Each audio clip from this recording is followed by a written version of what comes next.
the Bible in Exodus, the 3rd chapter, and verse number 12, I'm sorry, verse number 13, and verse number 14.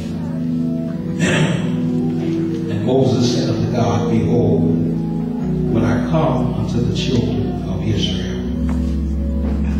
and shall say unto them, the God of your fathers have sent me unto you. And they shall say to me, what is his name? What shall I say unto them? You know what? We're going to leave it right there. What shall I say unto them? What is his name? And we want to talk to you from a subject today entitled Questions for God. Questions for God. Before you take your seat, turn to someone that make any difference who it is, what side it is, in front of you, back of you, across the room, wherever. I want you to ask them, eyeball to eyeball, do you have any questions for God? If you do, it's all right to ask him. Ask somebody, do you have any questions for God? Is there anything that you don't understand? If you have any questions for God, it's all right to ask him. Give the Lord a praise.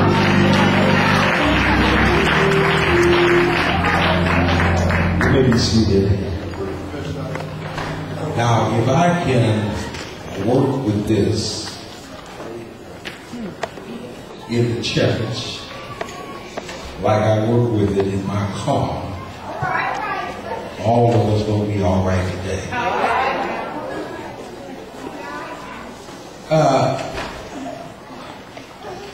I thought of all of the questions that all of us have.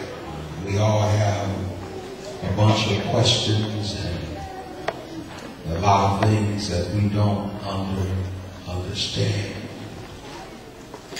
We have questions that sometimes drive us crazy. They have pained us and plagued us all of our lives. We've not been able to get a clear answer or a clear understanding. And you've heard me elaborate on this before, how that people in positions of teaching have convinced us that it was a sin or something terribly bad to question God. And if you've been here for any length of time, you've heard me say that that was completely wrong.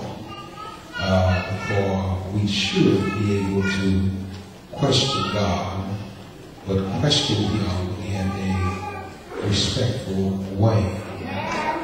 And if God answers us, then so be it. And if God does not answer us, then so be it also, because He's still God. Whether He answers or whether He doesn't answer, He's still God. And the fact remains that there are some questions that only God can answer. You may have a friend that can tell you certain things about yourself. You may have someone in your life that you ask questions about yourself. You may ask them, how do you think my personality is? Or how do you think I'm doing in life? Where do I rate? Am I in the right grade? Am I moving on? Am I progressing like I should? They may be able to tell you. You may be able to hire an analyst, and he can go over your finances with you, and he can answer questions about why you're coming up short every week, why you're not able to do this, or why you're not able to do this with your finances. Or you can have a psychoanalyst to tell you about your behavior, why it is that you're so sporadic in the way that you act, and why you're so aggressive, or why you are so whatever it is that you are, so mean, so hateful. He can put you on the couch and ask you some questions, and at the end of the session, he may be able to tell you about why your behavior is like it is. He may be able to tell you about your depressions. He may be able to tell you about your addictions, or he may be able to tell you something else about your marriage or your behavior. But only God can answer the questions that exist about Him. Only God can explain to us the things that pertain to Him. And not only that, but God is the only one that can answer all of the questions that pertain to themselves.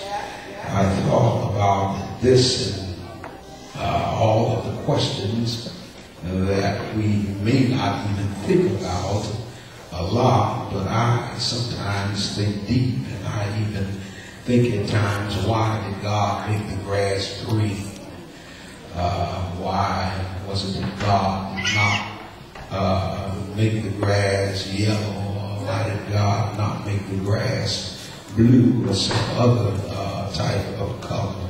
Marlo, I need to see you before you leave, but even why it is that God made the skies, why He made them blue, and why He made the waters green and blue, or why He made the sun yellow, or what's He up with the east and the west, and why do birds fly and frogs hop, and butterflies they fly and bees sting. All kind of questions come to my mind when I sit down and think about it. I even think about why it is that some have struggles and some don't.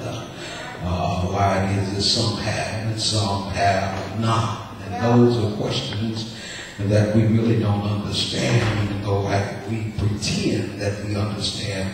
We pretend that we have, because we've been so good and we've been good enough for God to give us something. But even after you have been the best that you could be, that still does not explain why God allowed you to be more blessed than someone else. No one is really able to figure that out.